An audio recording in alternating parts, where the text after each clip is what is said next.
coming live with new realities. 5, 4, 3, 2.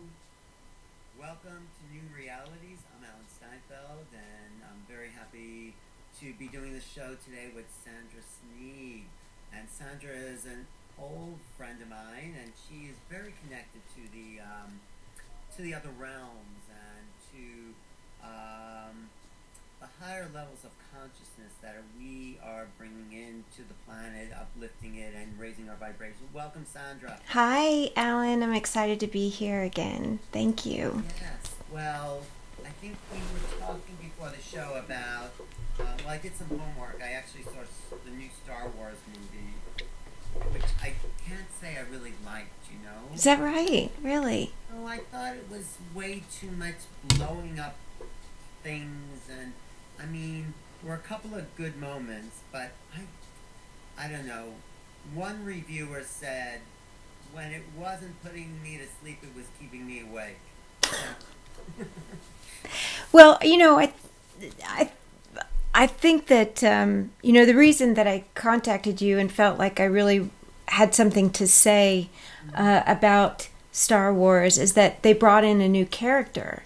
And the new character is Snoke. And what I found... Snoke, the young girl? No. The giant etheric being that... Yeah, that... that was kind of creepy. Yes. And the reason I wanted to connect with you about this is because it just happens to coincide with the information that Source is bringing to me about the Anunnaki. And I did not really know about these beings prior to this Source information that was coming through me. And maybe we should just let your listeners know what I do. I'm a Source communicator, and I do soul readings and Source talks. And what do you mean? Can you define the Source, though? So Source is the infinite intelligence that comes from the nature of all being. I call it God because that just allows me to have a relationship with it, but it's not necessarily everybody's God. It is the Force in Star Wars. It is the collective of all universal lines of existence. So it's hard to compare it to the God that we know in religion, but it is for me my God, and we all have this God within. The God within is what you're connecting with, but it's also the God that's connected to all other things. All existence, yeah. All exists, but we're all connected to that Source, aren't we? Well, we are, but we aren't conscious of it. Not everyone is conscious of that connection, and it's not until you're conscious of that connection that you can really use it on any level that's beneficial. Right. You know. All right. So you're connecting with that. So are you channeling that Source? That's what people call it, but I don't call it channeling. Channeling is when you are literally working with some entity, and this entity is using your auric field to communicate with you or through you. But I am not channeling because God is in every cell of the universe, so I'm allowing. That's what I call it, is allowing. So what are you getting now from So the Source, all this past year, I've stepped out onto my path more and more, and I've done Source talks. I've traveled around doing Source talks. And the being I call God will come up with a title of a talk, and then I show up and allow. And recently, after a number of Source talks, God has started to talk about things that are of a multi-dimensional level, and in that multi-dimensional level there are beings that humans need to be aware of. They are well known in the UFO culture, but there needs to be some mainstream conversation about it, because these are beings that are also associated with the Golden Age, and every Golden Age is not really a good thing for humans. It represents them. I thought the Golden Age was the thing we're all looking forward to. Well, it's a catch-22. In one sense, there is a great consciousness awakening, but at the same time, the reason that consciousness is awakening is because we're wiping ourselves out and we're getting this close to our own self. I can't pull up the word for this.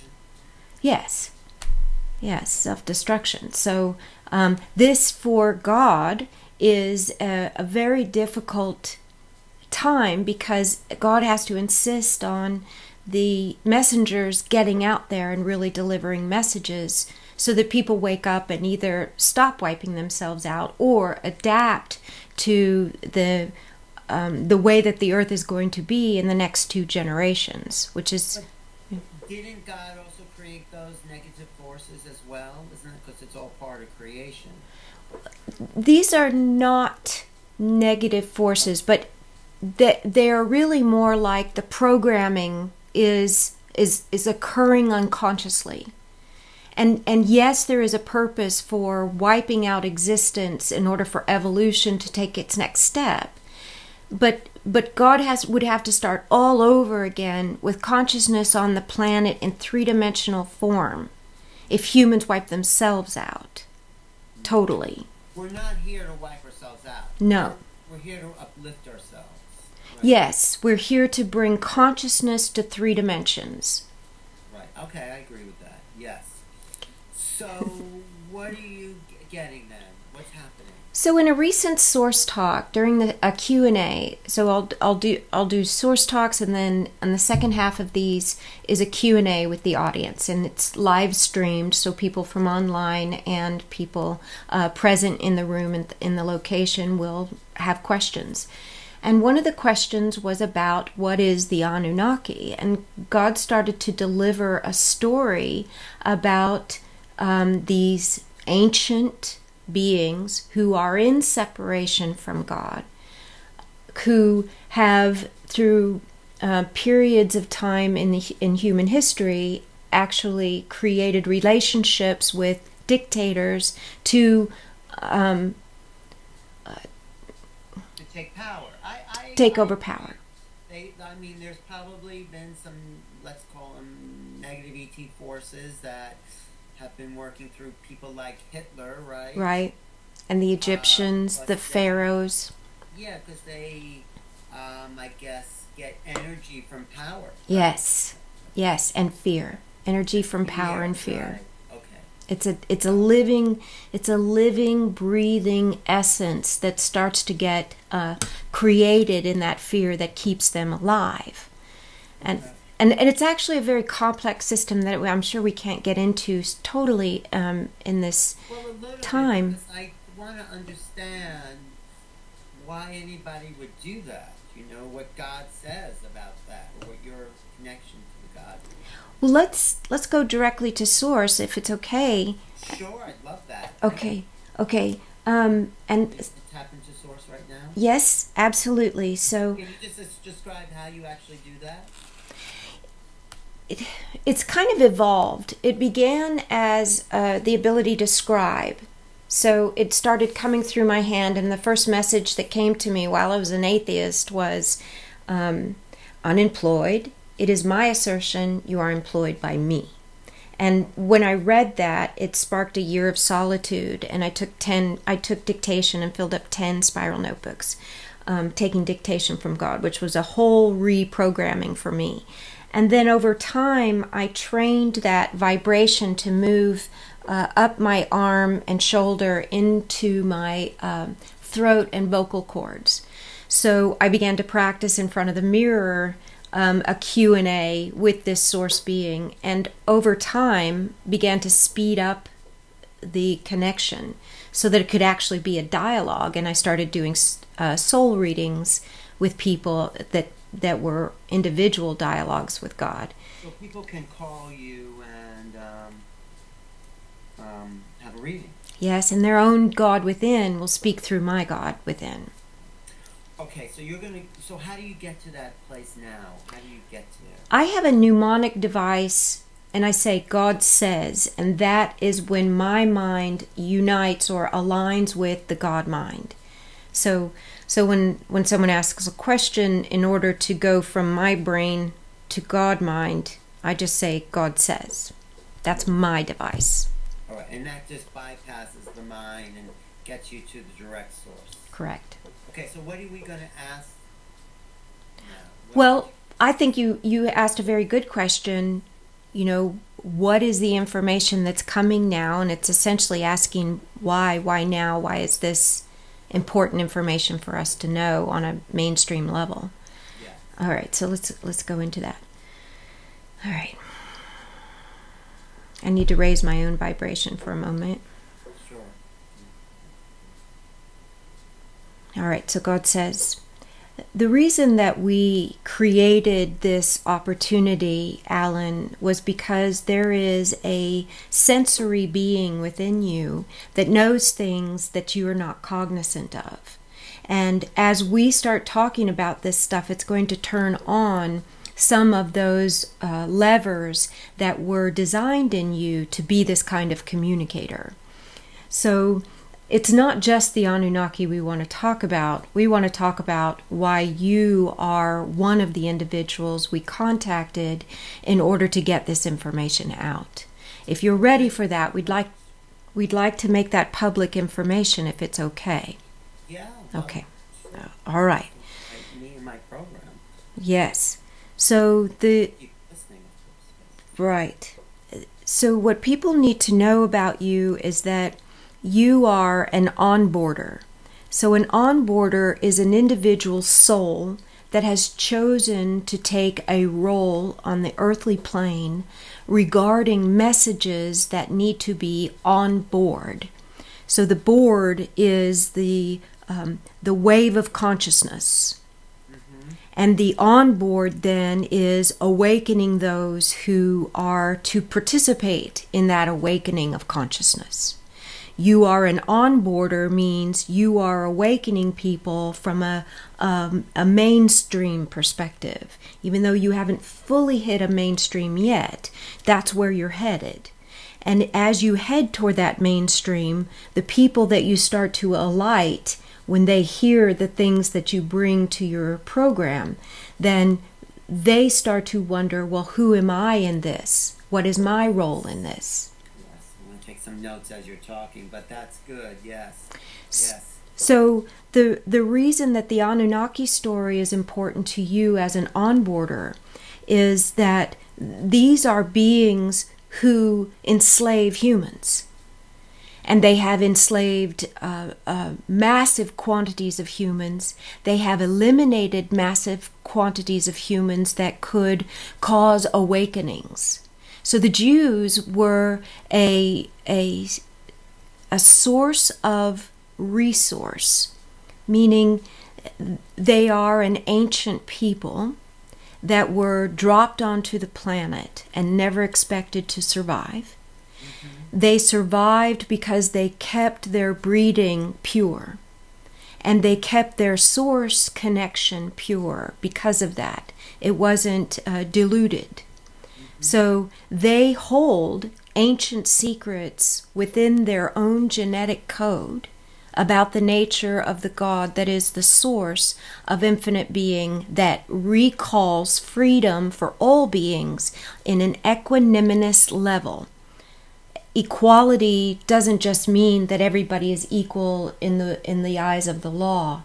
It means every equal nature means a unified field for God to exist in a consciousness for life and love in unity.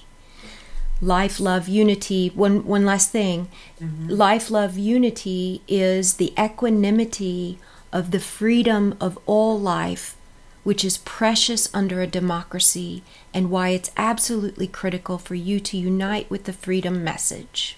All right, go ahead with your question. I'm just curious why God would create anything less than that, like, or opposed to that, or that would threaten that. The things that threaten that are things that have a separation condition. The Anunnaki separated from God eons ago. And so all they have left of who they are is essentially a remnant or a ghost of the earlier version of this species. They are a ghost of their own past. Some people also call them the archons. You know about the archons? We are not familiar with it in Sondra's brain, so are unable to give full information about it. All right. Well, anyway, the archons are related to those people that have separated from Source, those beings, and have gotten into the minds of people to make them forget their connection to Source and have them work for gold. Yes. Gold instead of spirit. Instead of going for the reason they've come, which is to connect with the inner spirit. Correct. The archons are a little bit different than the Anunnaki. They are a separated being, and they do feed off of the essence of human, but they also feed off of the essence of other life forms, not just humans. And the way that they feed off of it is essentially the same way if you smelled a rose and that rose became you. That's the same way that they feed off of humans. Now, Anunnaki, however, feed into the life force, which is far more dangerous and enslaving. So was Hitler connected to the Anunnaki? Yes. How they connected to Hitler is that his group of power structure, these individuals were very much into mindfulness and the occult. They were also doing illicit drugs for hallucination and intensity uplift. So these conditions put them into a way of thinking about their vulnerability to the Anunnaki. They did not purposely connect to the Anunnaki. They purposely connected through telepathic means to any life force that was willing to communicate with them. Little did they know that what they were building in a military might is exactly what the Anunnaki want. And so they became puppets, essentially, to this telepathic order. Of the Anunnaki. Yes. But Yes. there was their intention, I mean, in a way they were closer to knowing it because they were carrying out those dark acts, consciously they were doing it. They weren't being controlled unconsciously. They were, maybe on some level, but they were consciously acting out of that dark They side. were being hypnotized. That hypnosis became a mass hypnosis. And they trained Hitler how to create an entire mass of like-mindedness, unified mindedness. So they trained Hitler on the nature of what today you call branding, and the nature of this action. When they rose an arm, first the raising of the arm was hypnotizing the military. Then it hypnotized everyone else who was watching the movements of the military. It was an act of hypnosis. So that happened, and eventually that collapsed because I guess enough people of consciousness came together, enough forces, because we are getting help from the unseen realms. Absolutely. Anything that threatens freedom immediately causes an entire army of mass spirit. It's called mass spirit, to move into action. And as that happens, as that moves into action, the individuals who are programmed to know God, either through a scribing condition or a hearing, an auditory condition, they go into action, they go into their mission, and then they wake up others. The condition of the United States being founded on God is exactly this. People think it's some... Well, people think that the United States origins, the originators, were religious zealots. Some people think that. Sorry, what was it? Which people? The founding fathers? Right, the founding fathers. So, and there were founding mothers, by the way, but they've been kind of wiped out of history. These founders of freedom were led by a scribe. Thomas Paine. Oh, Thomas Paine was a scribe. Oh, a scribe of God. Yes. Oh, okay. I didn't know that. And so they were led into freedom, and they won on the side of freedom because of how powerful it was within the nature of God, destroying anything that could bind the early Americans, bind them into an enslavement, either financial enslavement or political enslavement. Mm-hmm. Okay, so where are we now? What's happening right now in this moment on the planet? What kind of state are we in? Where are we going? And what can we do? Well, humans are on the precipice of their own destruction. More now than ever? More now than ever. Really? I thought it was getting better, everything. Well, I see it as getting better. There are individuals whose job it is to wake up others who are doing their job, which is better. That is good. That is better. But what isn't better are all of the corporate greed conditions that bind the way of fear. So it's getting exposed, at least. I mean, people are talking about that. Yes. They haven't talked about before. Yes, and there is in the consciousness both man's destruction and man's ultimate being saved. We don't know which of those consciousnesses will become real and realized. So what will make the difference? The thing that will make a difference is everybody waking up who are meant to help the human race evolve. And that is not a mass group of people. It's a percentage. And it's a percentage that's maybe 1.5% of humans that need to wake up to change and alter the course of humanity. Okay. Well, I guess I'm one of those people. Yeah, absolutely you are. And you're one of those people too, right? Yes, the being that is Sondra in this human form has absolutely woken up and is walking her path now. She has surrendered in a way that so few people are capable of surrendering. Really? In what way has she surrendered that's different than other people surrender? She is in contact with us all day long, and that has taken years for her to acquire this ability. Okay, so what can we do now to wake other people up? What's the plan? Well, the plan is you're already doing it. Okay, but what else can I do? What else can other people do? Listening. It's not me or you. But what about the people listening? What do they need to do? Well, that's for them to ask. What do I need to do? I'm sort of asking for them because I'm the one talking. And we can only give you then a general blanket statement on that, because each individual that is designed to wake up has a significant training of their mind that they have to take. Every single human being is unique. It's a training of their mind. It's a training of consciousness. Yes.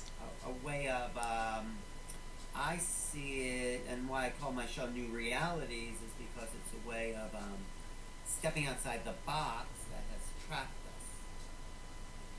us. And we are, seeing a bigger picture, but only because our consciousness is expanding. God says, yes. They're seeing a bigger picture because consciousness is expanding.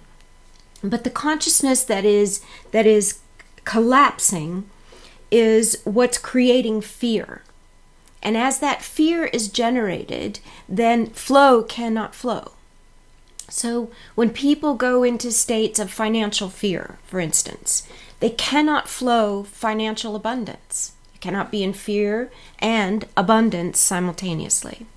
Right. So to surrender means you are letting go of your fear and allowing the force to work through you. This doesn't mean that it shows up at your doorstep just by meditating. What it means is you meditate the fear out of you, and then you follow opportunity. And you follow it wherever it leads you. So you meditate, is that what you're saying? And then we see how we can tap into a bigger picture, greater unknown. Some people, meditation is required. Other people, they have to go into states of full sensory deprivation. Okay. Okay. And the idea behind all this, what I'm getting, is to shift the way we think about reality, shift our consciousness. It is to step onto your path, because the soul has incarnated for a reason. It has come to this planet to take its consciousness in 3 dimensions for a reason. Some people have very lofty reasons. Some people have something that's just a little bit closer to home.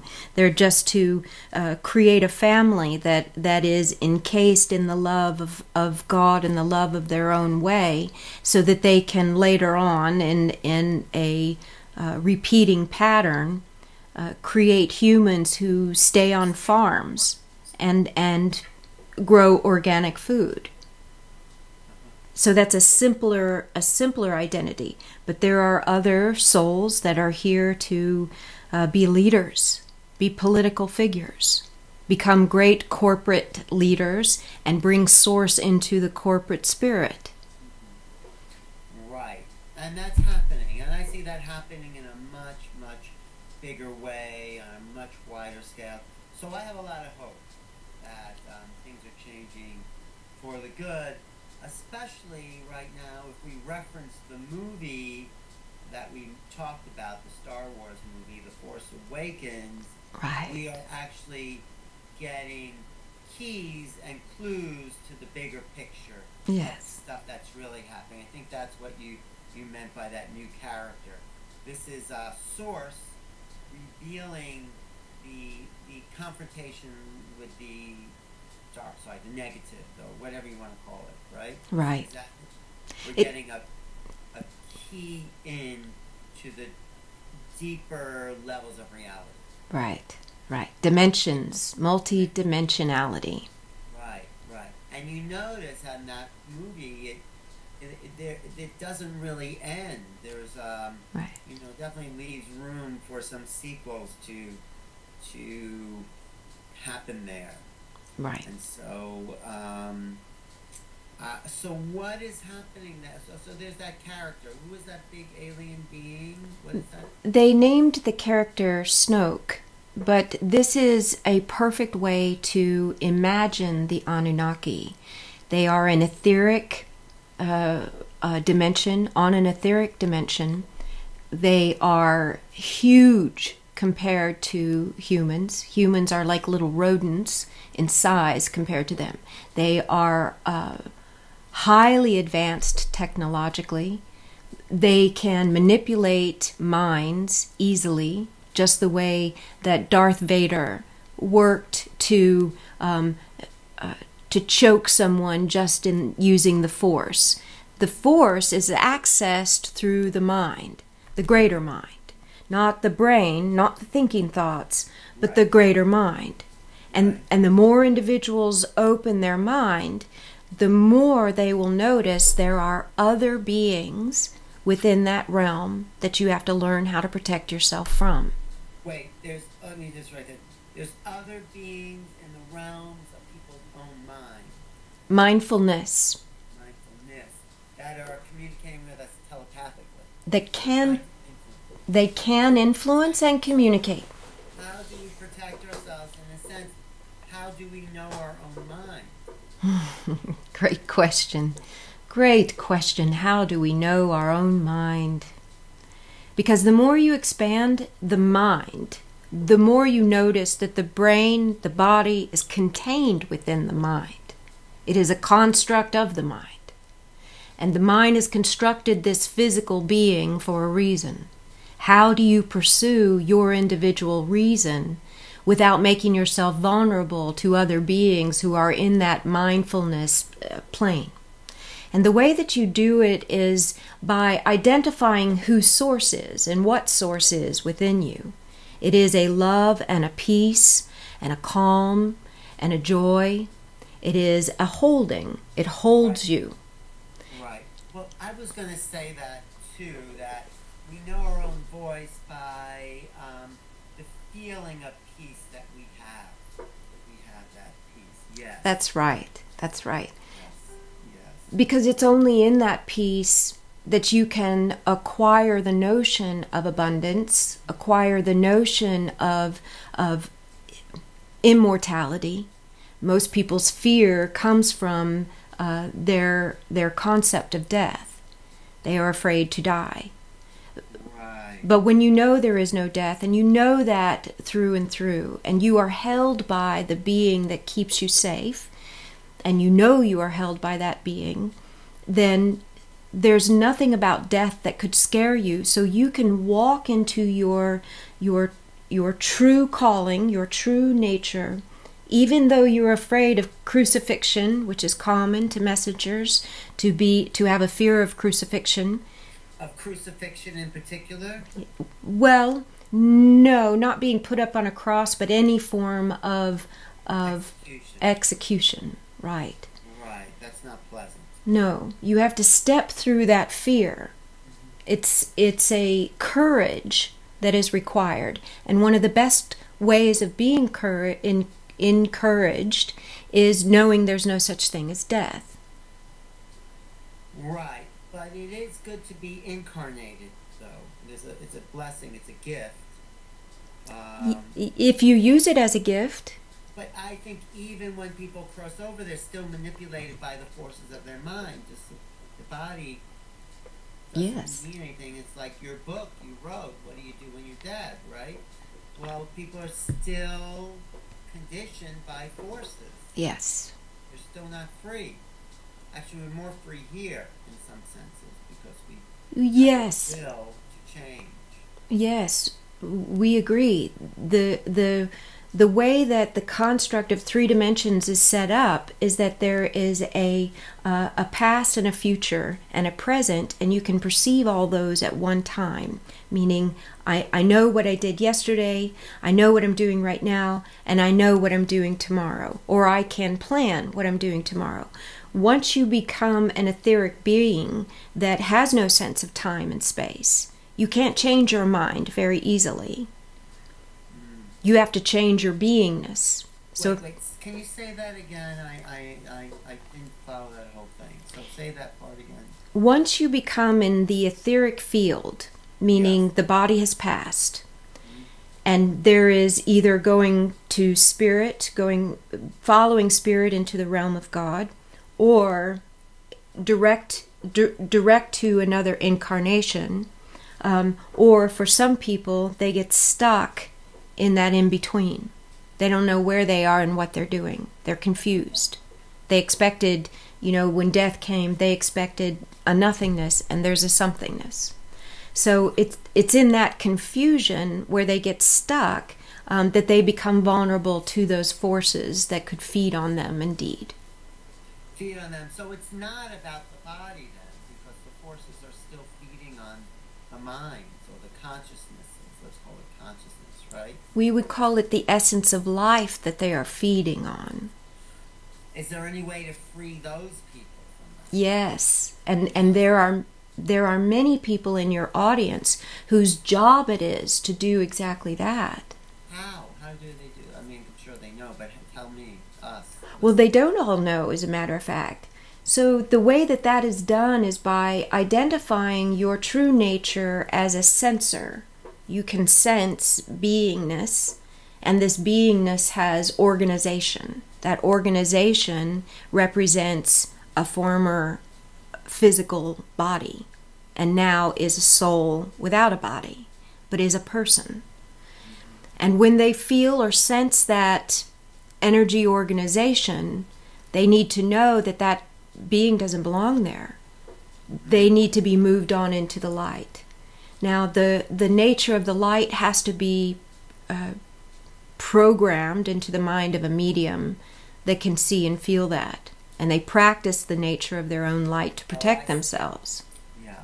Okay. And the mediums can then help them lift up to the light. Yes. Help them come to a state of forgiveness, because there's something that they couldn't forgive in another or in themselves that's trapped them and made them feel somewhat unworthy of anything higher than this lower physical dimension. Well, okay, let's come back to planet Earth for a second. And what is happening now? Is there a great polarity happening, you're saying? There are lots of people waking up. I mean, I know a lot of people who are suddenly realizing their old habits, their old ways of thinking aren't working, and they're shedding those old belief systems and coming into a real time of joy and upliftment and more peace. Mm-hmm. So I think that's a really good thing that's going on. What do you see happening? Well, it's not that we don't see that. It's that we see there's much more to do. Like what? There's so much more to do. Well, but please. It's hard to just say in a general statement. Okay. So let's focus on one individual as a demonstration. Okay. So Sondra gave a reading today to a woman who discovered that a past life experience has caused her eye to go blind. And in that blindness, she's unable to see a portion of her life, a whole portion of her life that goes on without her notice. Mm-hmm. And that it's related to a time when she had to disguise herself from death in order to help individuals pass. In this lifetime, she was given the role of an energy healer, but that energy healer needed to represent itself in the form of art for her to recognize what she is in essence. Okay. And in that essence of recognition of what she is as an energy healer and seeing it in art, her art will one day, if she follows her path, completely in states of surrender. If she follows her path, her art will represent the nature of Source in such a way that people will go, oh, that's Okay. it. And that's just one person out of millions and millions Will she and heal millions. Then too? Will that help her heal her condition as well? Yes. Yes, her eye will slowly come in and online, because she'll be recognizing the thing about herself that is important to the world. So everyone needs to then recognize the thing about themselves, Yeah, whatever it is, yeah, that they're here to do. yes. And to get as specific as possible. But that's hard for some people to know. Well, Some people are run by survival, or right, what they think they should do or have to do, or right. their family wants them to do. So how do they overcome that? I mean, I guess they just... Which is another reason why people like Sondra have to wake up, people who can deliver these kinds of messages from Source. Mm-hmm. So the waves that need to occur in order for everything to come on board that is necessary to prepare for the next golden age has a ripple effect, beginning with the first enlightened ones, and then they enlighten a generation, and then those who awoken in that generation enlighten the next generation.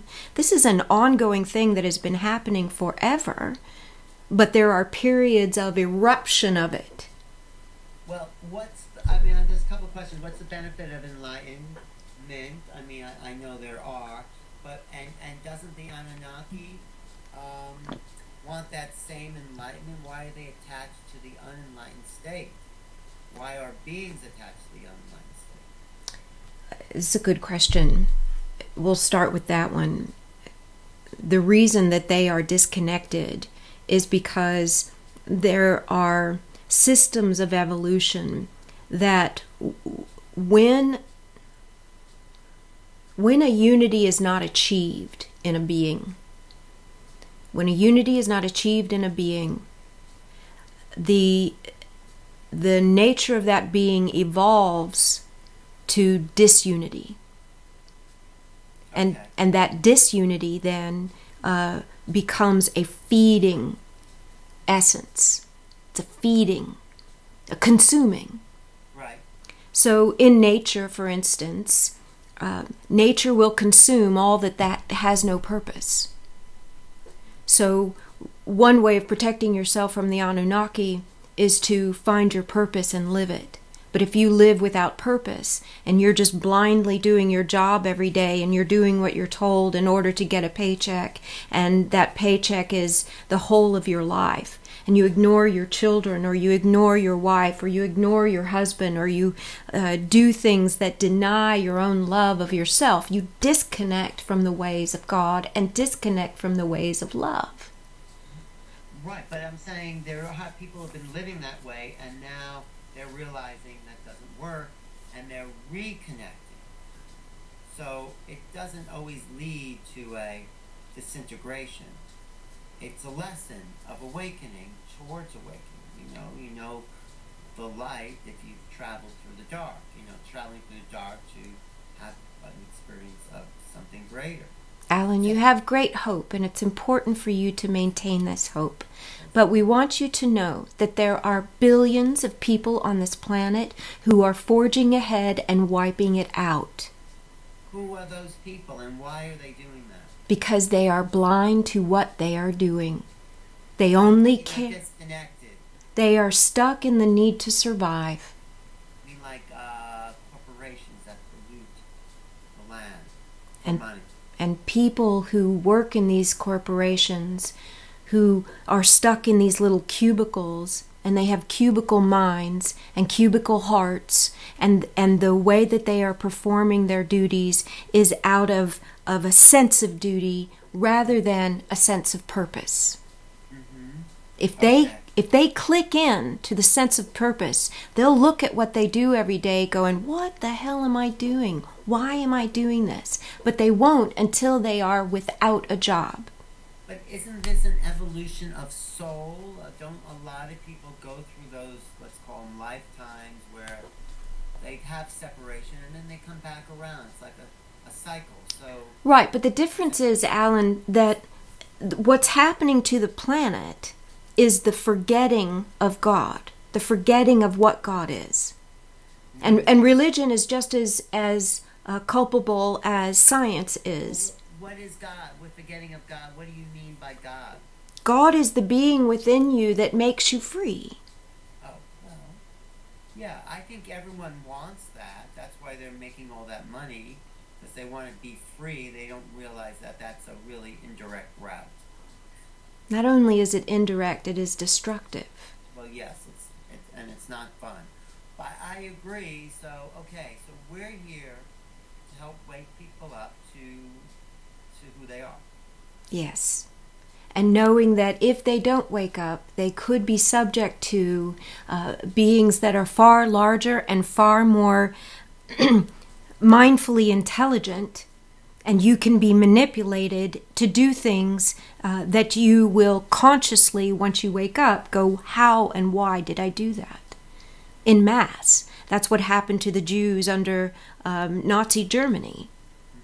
People who were perfectly good, loving citizens wound up doing things they wouldn't otherwise do under the manipulation and guise of some kind of duty. Right, because they were trapped by a system, just like a lot of people are trapped by a system now. Yes. So the idea is to change the system, really. Well, the idea is to fall away from the system. The systems keep them surviving. It's an illusion. Yes, it's an illusion. I agree. There's no reason to have corporations. Each individual could have their own business supplying to a larger corporation what is necessary. There's no reason for employees, quote unquote. Well, there are reasons for corporations. I mean, look, they built these computers that we're talking on, and they... Why can't individuals working together in mass, in a purpose, in a sense of purpose, do the same thing? Oh, they can, and I'm sure they will, but I'm saying corporations have served a purpose, a centralized force. Now we can decentralize, but I don't think this technology could have happened, and this level of technology, without corporations. We would be much further along without them. We'd be much further along.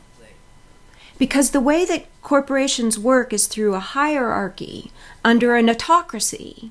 Yeah, no, I don't agree with the systems, but I think... But the reason that human hasn't evolved further by now and faster by now is because of that system of autocracies. Right. So you're saying we can create the same technologies without the autocracy?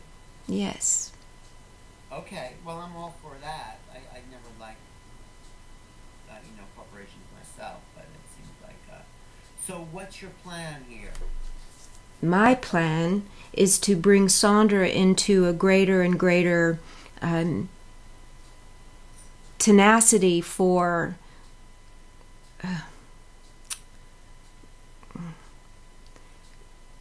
this is Sondra saying, this part's really always hard for me. God says, bringing Sondra into a deeper tenacity for governing the spotlight upon her, so that she becomes more and more well known, and these messages get out to more and more people. That is our plan with Sondra. As far as our plan within each and every other human being, that depends on their ability to surrender. As they surrender to the peace within and learn to hear the voice of God and learn to know that that voice of God is only for them and them only and no one else, there's no reason for them to dictate to others how to be with God. They are to be with God in the way that they are to be with God, not telling everyone else to behave a certain way because that feels better to them. As people wake up to their own God within, we will put them right where they need to be to live their life in purpose. So the golden age is coming, as you called it. Yes, right? Yes. It just depends when it's going to show up, how long it takes for people to wake up.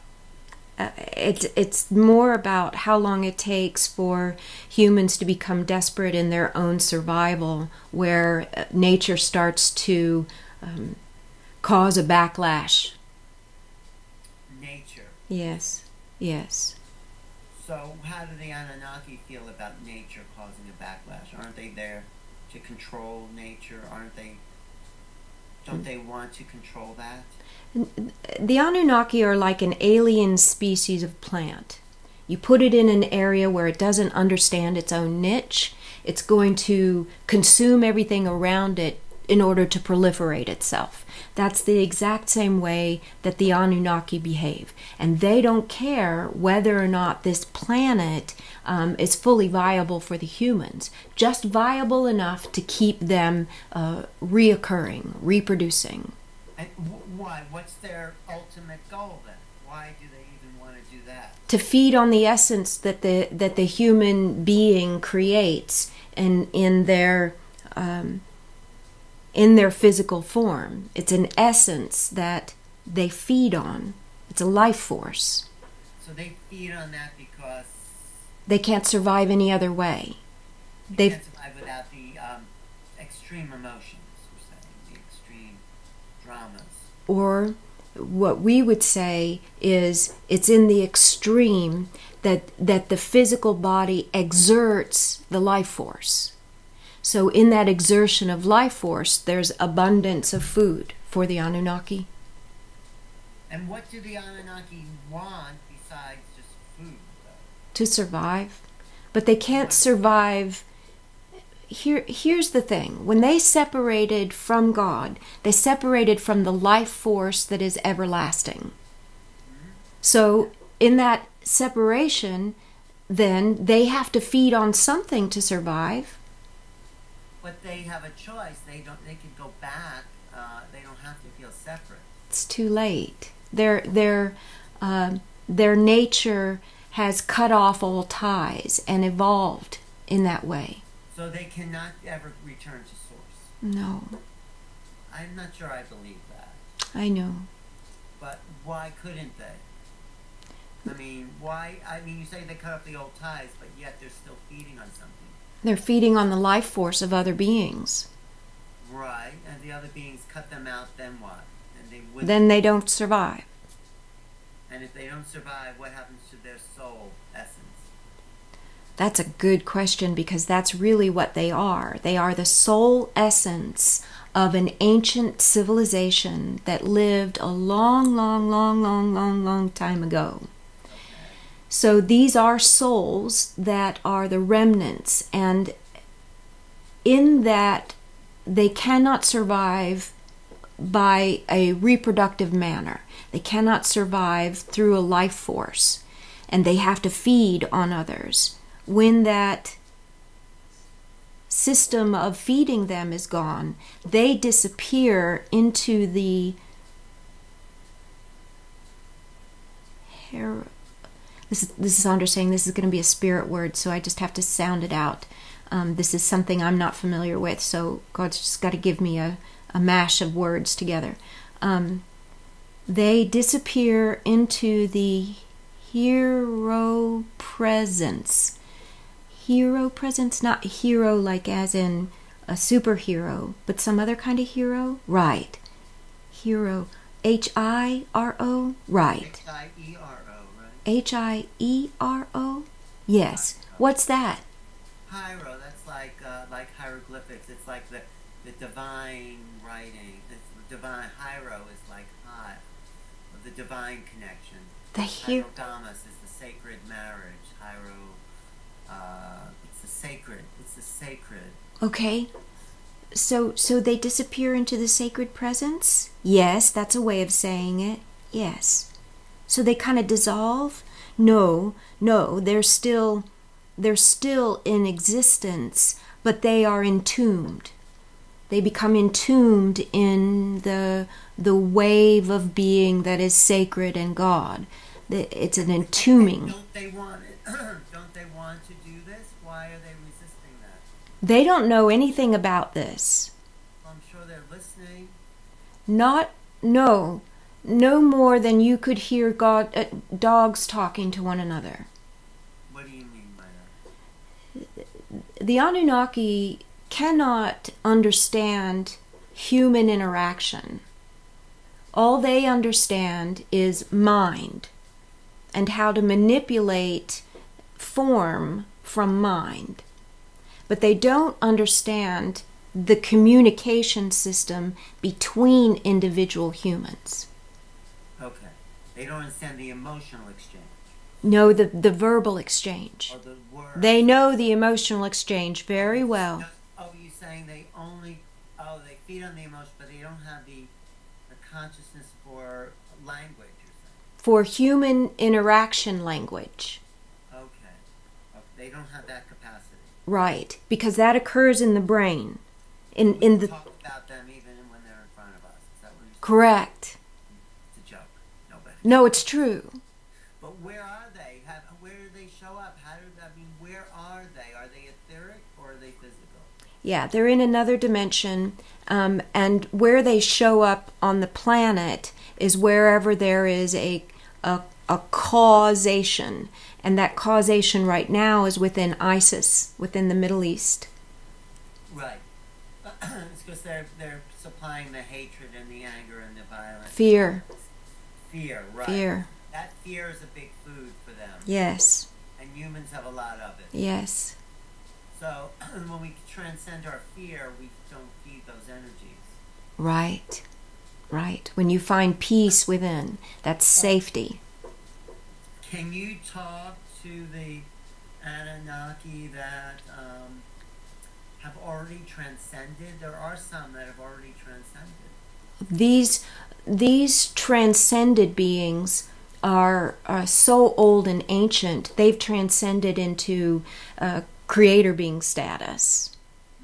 So they aren't even a relevant source of information anymore. Right. So there's no way so what the only way they're going to disappear this force is that people stop living in fear. Right. Is that the only way we're going to stop feeding that other side? Yeah. Let's get beyond the fear. Yeah. But think how hard that is for humans. Yeah, I'm sure it's hard. Fear and anger and fire. Rage. Rage is a big one. That's all food for those beings. Yes. And don't those beings like actually come in and manipulate people like they did with Hitler? Right. They don't manipulate individuals unless individuals can give them masses. So they are more likely to enter the world of political figures. And it's in a sense, and what has happened in the past in human history is that these kings, leaders, military functions have sold their soul to the devil. That's exactly the same way of thinking with regard to how the Anunnaki communicate with those seeking power. So they sold their soul because they wanted to be king or powerful. Exactly. Their soul being what? What do you mean they sold their soul? I'm not sure what you mean, what that meant. Well, when your soul becomes manipulated, it also starts to feed on its own megalomania. Okay. That becomes its source of joy and excitement, is the megalomania that comes from power. Power corrupts. Absolute power corrupts absolutely. It is why a free country has chosen its 4-year reign on purpose, to avoid corruption within the individual in high power. All right. So, okay. So I'm getting a bigger picture. So what's the plan now?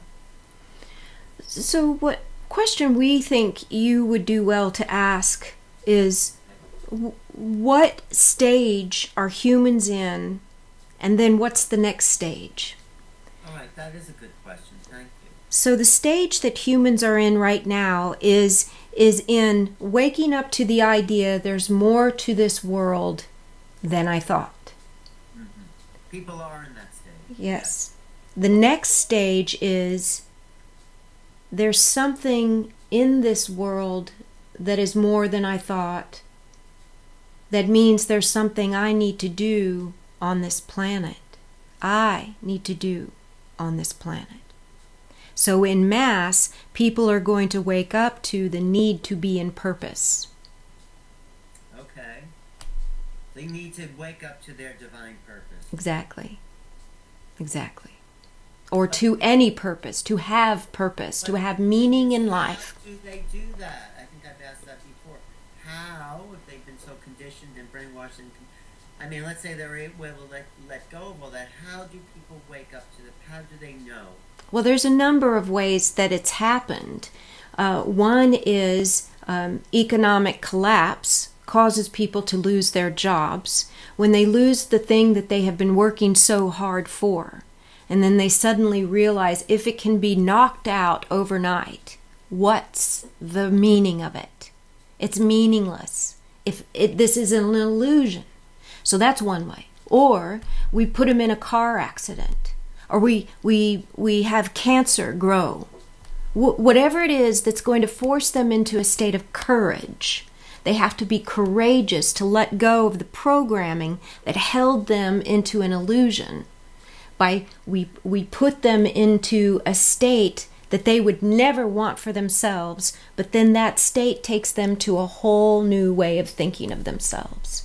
We don't want to have to get to the 2x4. We don't want to have to get to that way, but we will do it in a second if we feel that one of our people, one of our messengers, is not living up to their potential. But isn't everyone here to live to their potential, not just the messengers? Everybody is. Well, we're just talking about the messengers with regard to the stage that humans are in right now. The messengers have to be the first to wake up. They have to get on path. Right, right. And so that's your job, Sondra's, to wake people up. Yes. Our job with Sondra is to awaken the masters. Mm-hmm. And how many masters need to be awake for the golden age to happen? Thousands.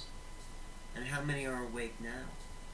Well, some are half awake, but they're still in a state of confusion about how do I make this work in a world that I have to make a living. They think they have to make a living at what they are in their purpose, but that's not necessarily so. We'll talk about that a little bit, okay? That's the big confusion. Yes, it is. So when people walk in purpose, it may not make them any money at all. In fact, it may cost them money. But purpose gives so much fulfillment. It makes the thing they do to make a living so much more meaningful. And they have so much more compassion for their coworkers. They have so much more sense of service to their job. Because it's not what the job is, it's how they do the job. When it comes to making a living, absolutely. So it's how they do, how present, how compassionate, how loving are they to their co-workers. Right. So it's not about quitting your job necessarily. No. For some it is, but most of them no. Doing it in a different way. It's about bringing their gift, their spiritual gift, into their field. So if you're a psychic and a scientist, bring your psychic abilities into science. If you're an artist and a medium, generate the ability to call forth entities that could demonstrate enlightenment in your art. If you're a mathematician and you start hearing God's going to teach you the equations that are necessary to inspire other mathematicians to see God in math. Right. Okay, I get it. So that's a big piece then, I think. Yes. I think you can really help people with that. Okay, now anything else about the Star Wars movie that we should know as a sort of a warning, right? Yeah. Well, what we would say is that it's a model for the way political manifestations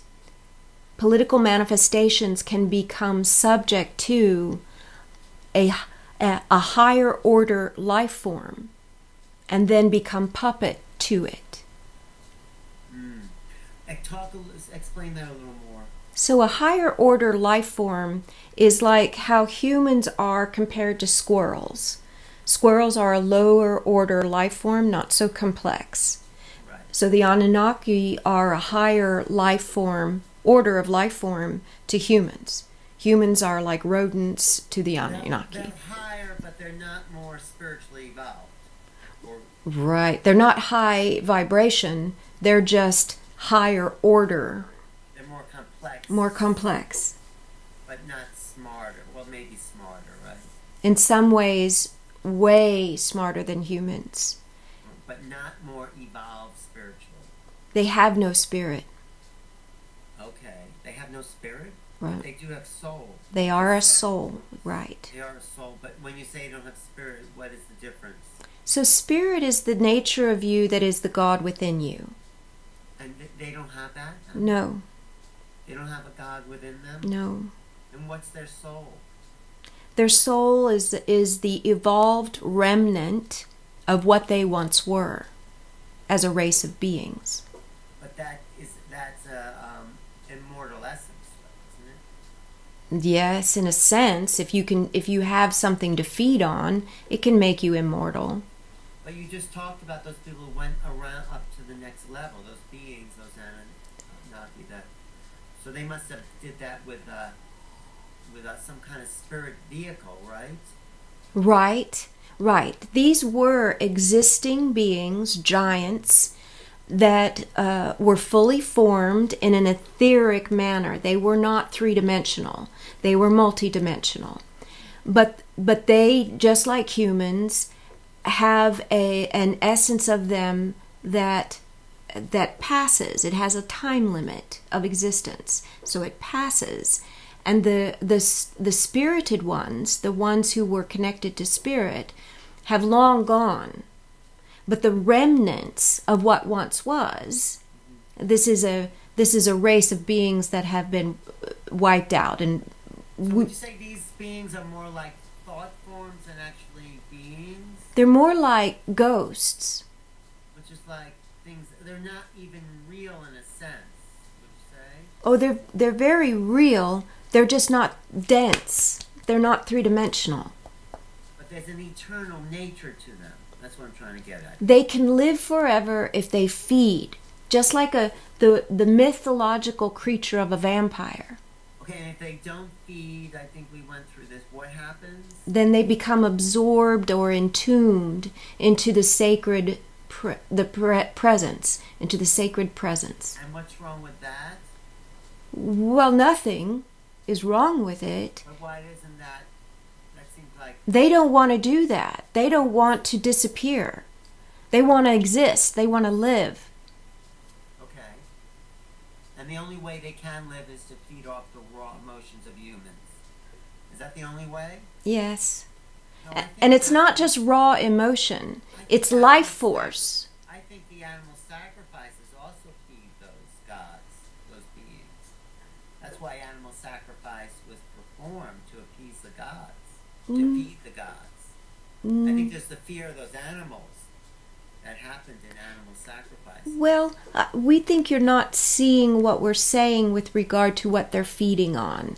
They are feeding on the life force of humans. That life force comes from this center, the heart center.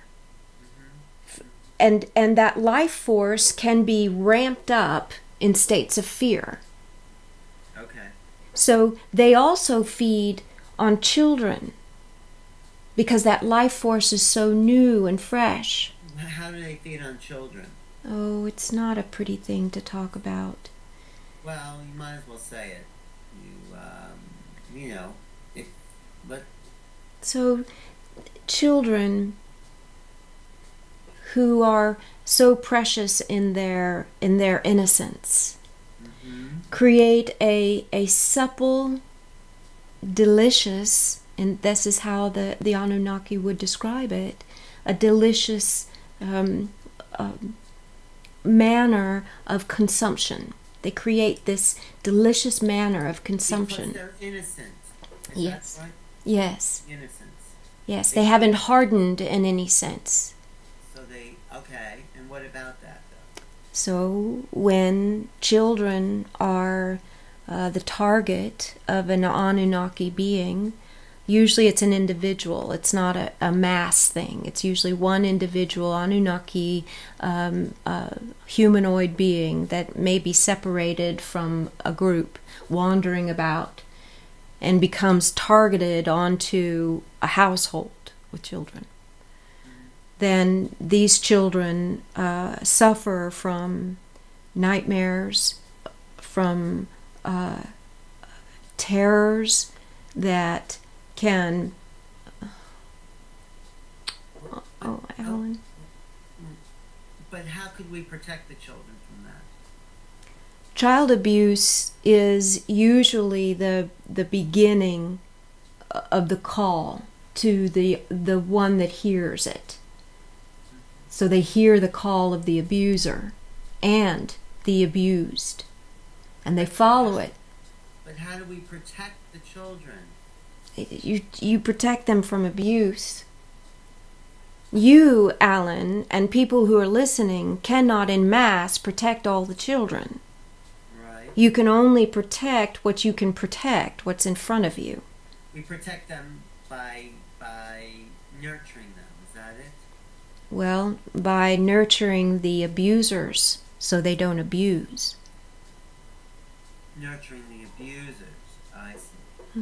therapy and understanding.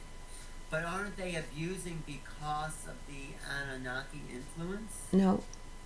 They're not. It's usually some program from childhood that's playing over and over again. They're not. It's not connected to the Anunnaki. No. They just create the human abuser that abuses their children. They create the food. Oh, they create the food for the Anunnaki. Right. But they're not manipulated by the Anunnaki to create that? No, the Anunnaki aren't smart enough to, or really the word might be small enough. They can't contain their mind into an individual's life to do something like that. But there are entities, I think, that... Who can, yes. That's something else, though. Yes. Those are ghosts of humans. Those are, or even thought forms. Or thought forms, indeed. Or negative beings. So there's those. So there's a multiple aspects of beings that we have to be aware of, really. Yes. So what's your advice then? The more mindfulness that you create, the more awareness of the unseen. And in that awareness of the unseen, learning how to protect yourself within the crystalline form, which means this is how the nature of the Christ works. And this is a whole nother topic, but the nature of the Christ is a crystalline formation of the nature of understanding the self-made way. The self is made through the sense of rationing the higher light to become part of the body. Rationing the higher light to become part of the body.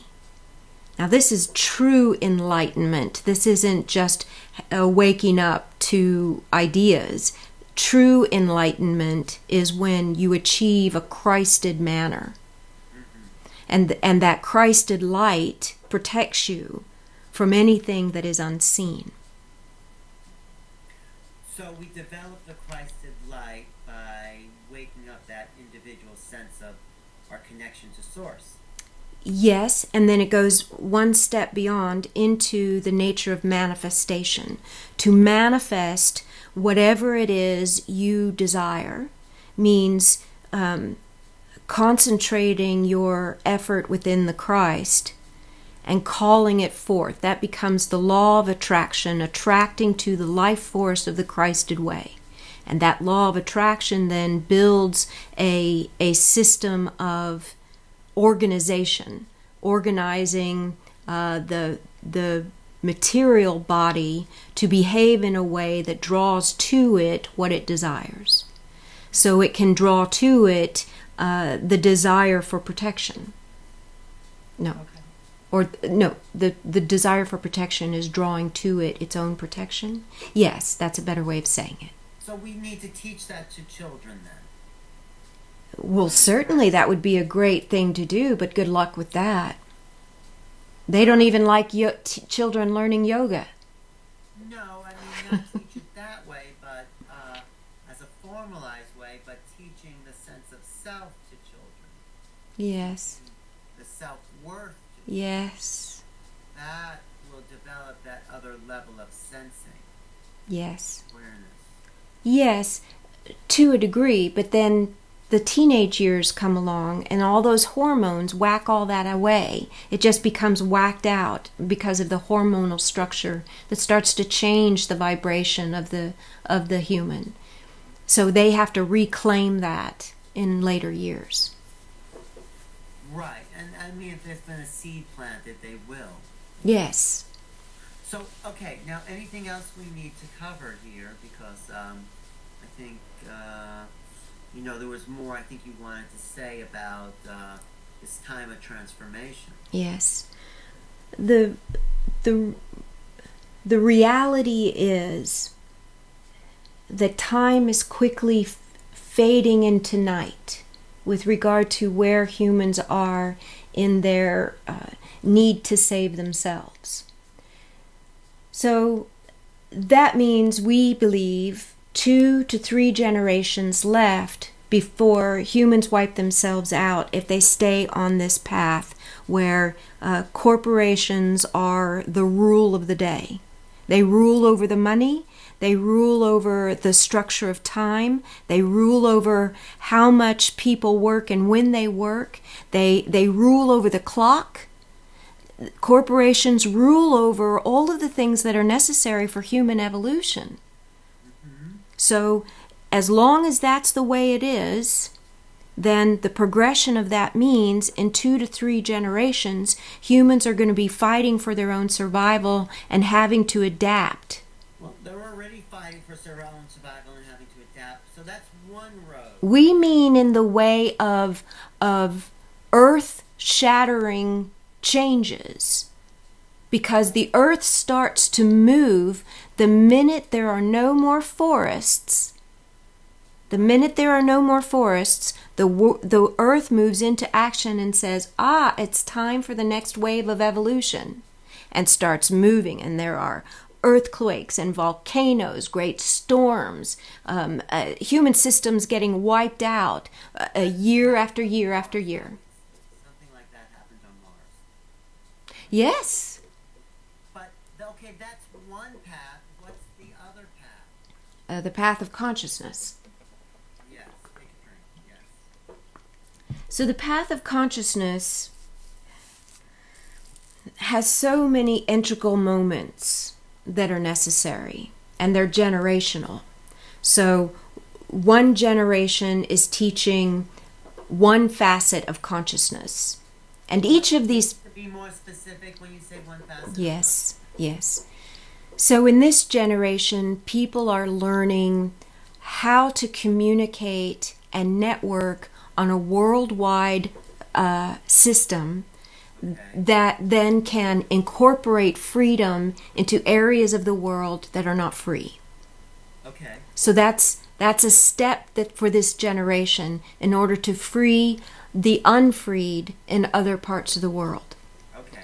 Now, along with that, then, though, becomes territorial wars, because people start losing their allegiance to their leaders, and then wars start to occur because they want territory. So the next generation, then, from the indoctrination of technology and that this world is adaptable in a worldwide manner, the next phase of that is how do we feed our growing population in a way that doesn't bury us in our own waste? Yeah, I think with free energy, that's not going to be a problem. Free energy is nowhere near coming into alignment in this generation. Why not? Because there are... it obviously exists because there's so much energy. There's gaps in understanding. There are gaps in understanding.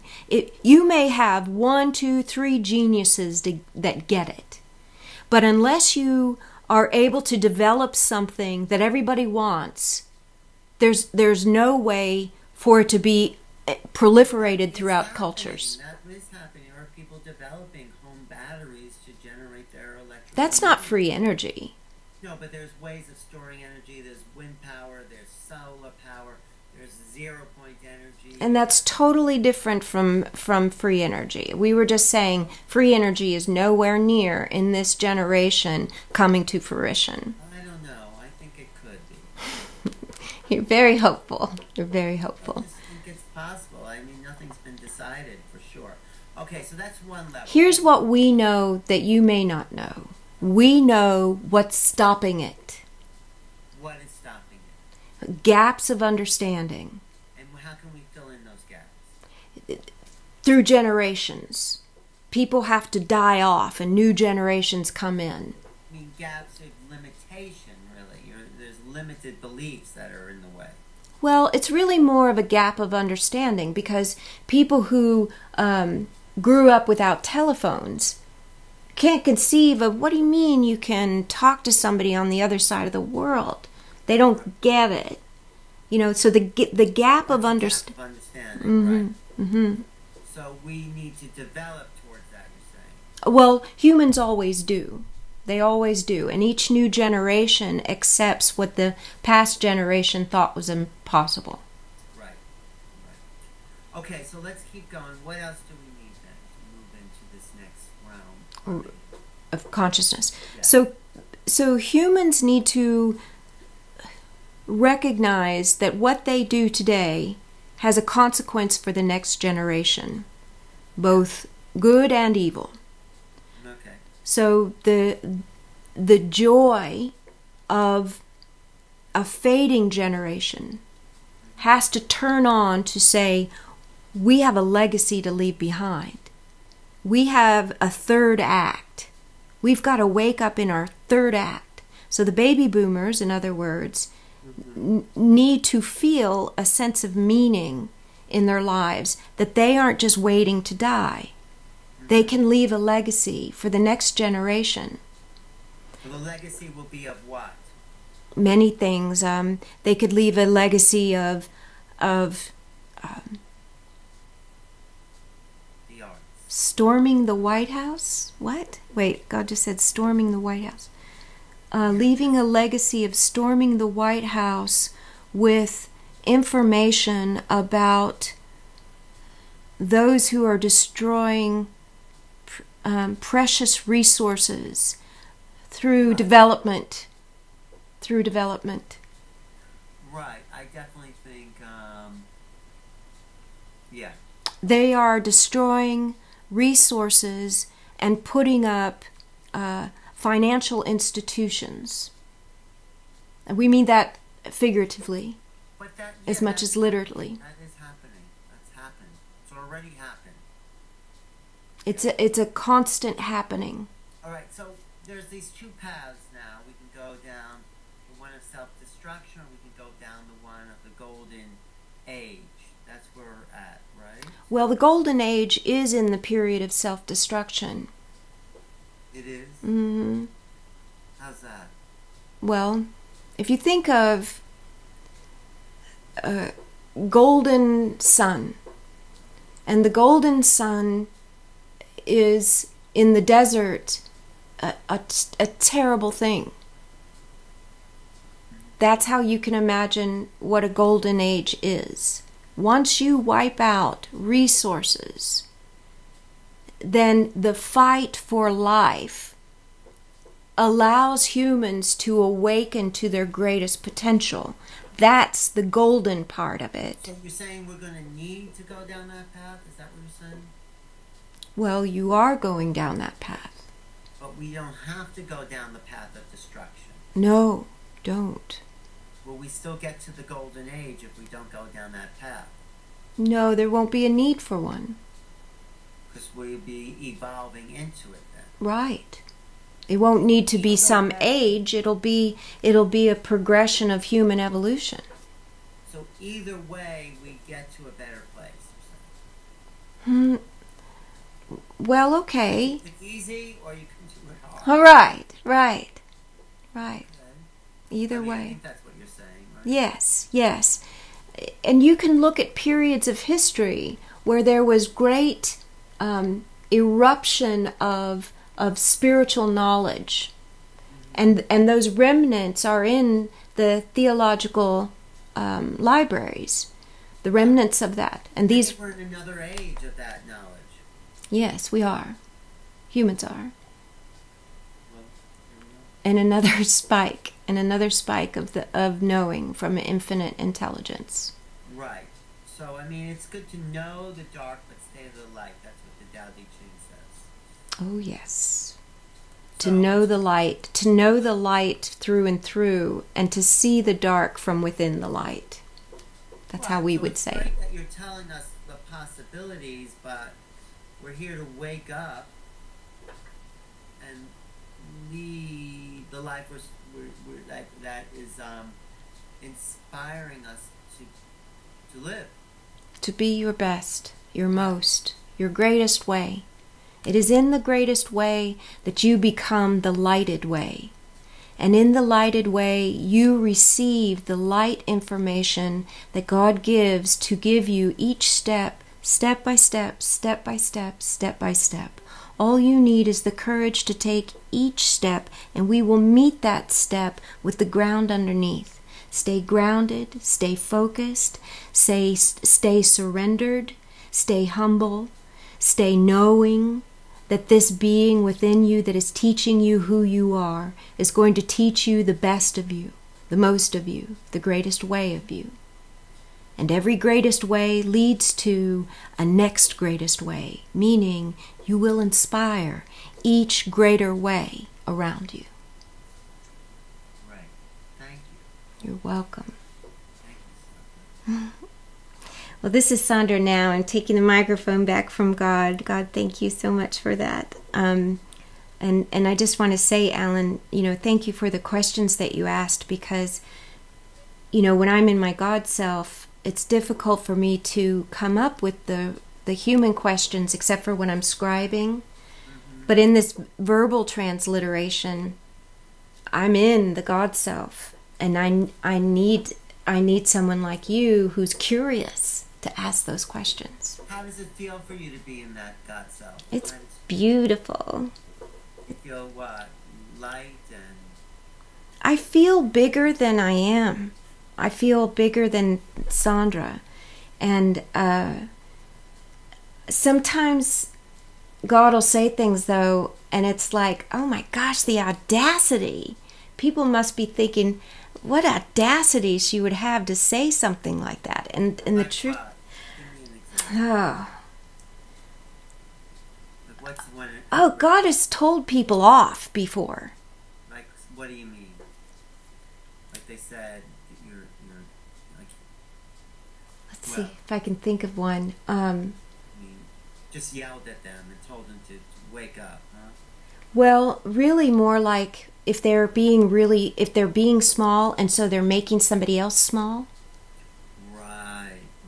And when they're doing that to me, God will just like, how dare you? You do not know who you are talking to. How dare you speak to our precious being that way? And it's like, wow, I feel God's ire up in me, and and then I have to come back to me and face that person. That's okay. It's good for you. Yeah. Well, thank you, Sondra. Thank you for spending some time and connecting. Are you there in Texas? I am in Texas, in Houston, Texas. And how can people get in touch with you who are listening? Oh, great. So you'll go. You know what? And I want to give your listeners a discount too. I'd like to do that. Here's what you do. Okay.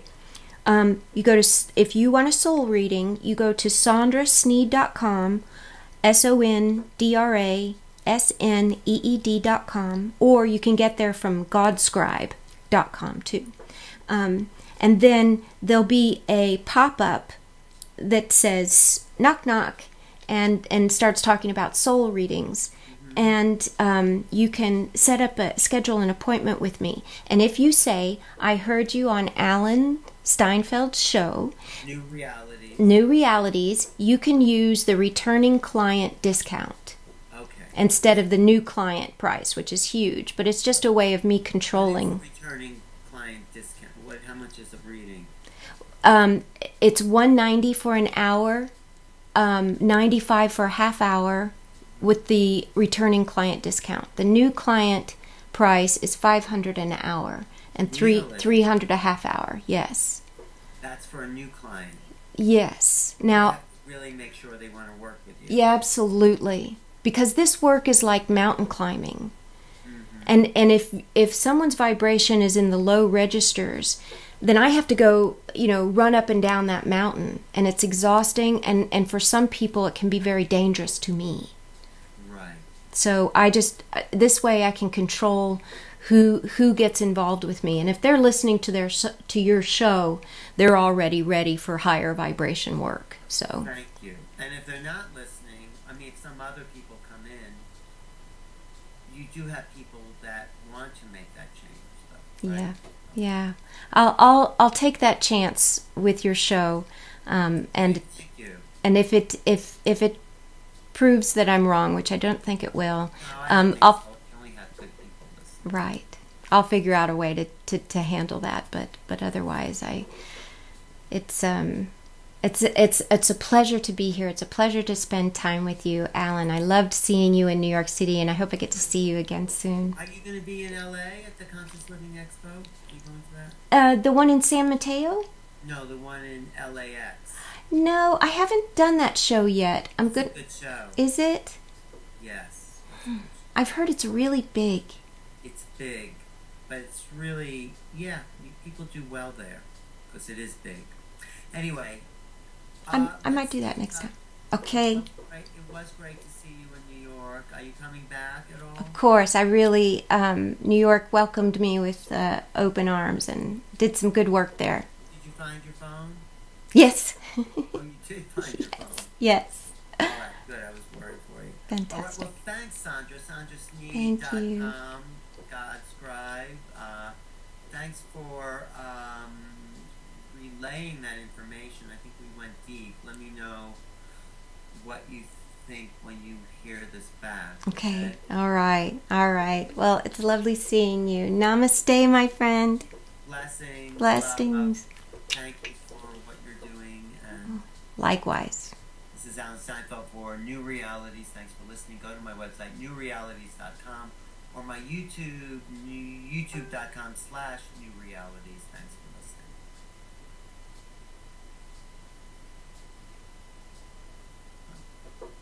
And then we're done? Well, Don usually comes in if he hears the end of the program. We put him to sleep? Well, no, I don't think so. Don, are you there? Yes, you're Okay. Okay. How'd that sound? Excellent. So Good. we were able to do like a three-way video call here, huh? It's been recording. Yeah. How'd we do that? You ever heard the words abra? Talking about that. You're magical. Actually, next Yes, week we indeed. talk about time travel and space travel and all that. I know, I heard quite a bit of it. All right, good. Yeah. All right, Don, thank you. My All right. pleasure. Thank This you, is Doug, Don. but I'm never going to respond to, not Yeah, respond to you guys sounded like the We look alike too, so. Right. All right, well, good Here. to connect with you again. Pleasure. I sure hope you both have a most blessed rest of your evening. Thank you. You too. Talk Thank to you. soon. Sandra, call me anytime, okay? All right, Alan. Thank you. You too. Call me anytime. All right. Talk to you guys soon.